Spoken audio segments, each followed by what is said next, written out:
Hey guys, welcome to Textures Tutorial. In today's video, we're gonna learn about how to fix black screen stuck on loading screen Battlefield 2042. It is a step-by-step guide to follow easily, and don't forget to hit the like and subscribe button. So let's dive right in. So if you're having the same issues onto black screen stuck on loading screen onto Battlefield 2042, what you'll need to do is you'll just need to head here onto your desktop and then here onto the bottom part onto the search bar. What you'll need to search in here is the Windows Firewall Defender. So we're going to search in here Windows, and you should be able to see this one, which is Windows Defender Firewall.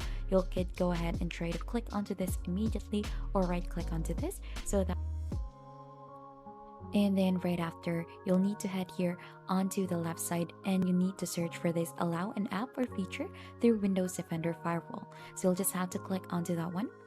And then right after that, you should be able to see the allowed apps and features in here. And what you need to do is we need to allow another app for this. And for us to be able to activate this button, you'll need to click on the change settings in here. So once you have changed that settings, you could see that you could allow another app already for that one. So for you to be able to add in, you need to select the app you want to add or click browse to find the one that is not listed in here.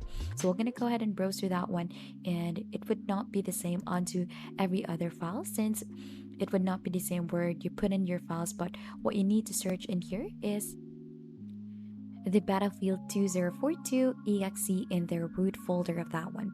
So once you could see that one, you'll just need to add that and it should probably fix the loading screen or the stock screen onto your Battlefield. And if you think this has been helpful, don't forget to hit the like, subscribe, and we'll see you until our next video.